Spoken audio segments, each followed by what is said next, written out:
Бизде мектеп кезде жакшы мугалимибиз жакшы сөз айтты эле, баягы бактылуулукту күтпөгүлө, бактылуулукту сезгиле депчи. Ар бир эртең менен турган, көзүң ачып туруп, денең сак, баягы аман эсен турганыңызга сүйүнүп, бул ар бир күндү бактылуулукту сезиш керек да. Кыргызстан өзү 65% айыл жергесинде болгондон бул айыл чарбасы өтө чоң маанилүү тармак.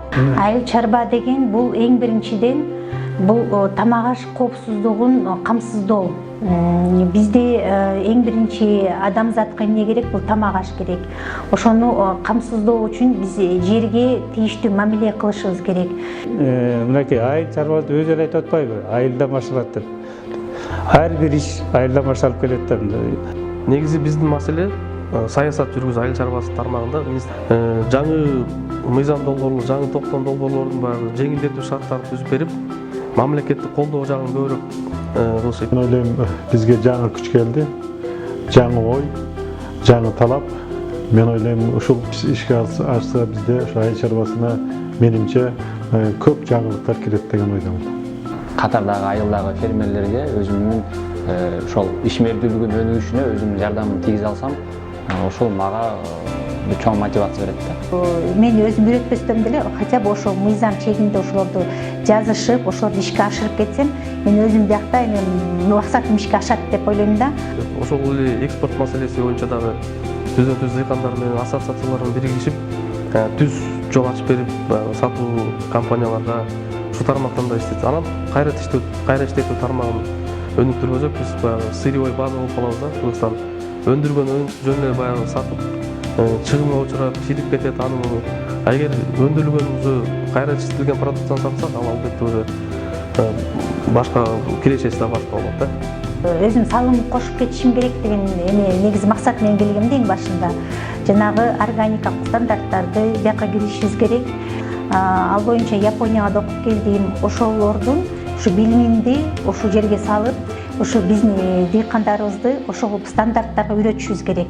Биздин өзүбүздүн кыргыз мыйзамдарына ошолорду ишке ашырышыбыз керек да. Ошо айыл чарба тармагында эмгек кылган адамдардын баарын куттуктап кетким келет. Өзгөчө биздин баба дыйкан ата бабалар ушу элет жергесинде ошо талаада суу сугарып кетмен чабып жүргөн ата бабаларыбыз, бир туугандарыбыз ушул жакта чыныгы эмгек үстүндө жүргөн адамдар. Баягы нам болсо ырда болот дегендей, ошолордун эмгеги менен азыркы учурда элдин курсагы ток дегендей.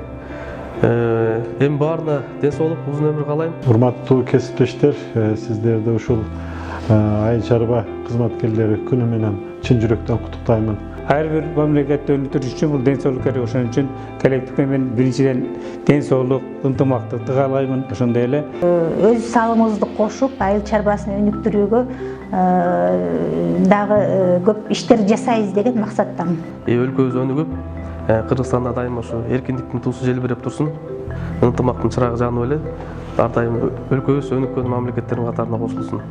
Урматтуу дыйкандар, фермерлер, айыл чарба кызматкерлер.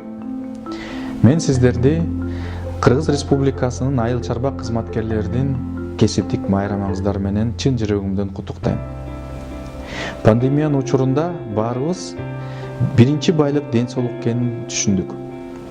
Ошол эле учурда азык-түлүк коопсуздуулугунун маанилүүлүгүн баарыбыз эске алдык. Ушул оор жүктүн баарын сиздер көтөрүп жүрдүңүздөр. Биз жаңы команда менен айыл чарбаны өнүктүргөнгө сиздер менен биргеликте тилектешпиз. Сиздер үчүн баары эң жакшы шарттарды түзгөнгө даярбыз. Ошондуктан келгиле баарыбыз биргеликте айыл чарбаны Кыргызстандын экономикасын көтөрө турган тармак катары чогуу биргеликте алып кетели. Баарыңарга ийгиликтерди каалайм.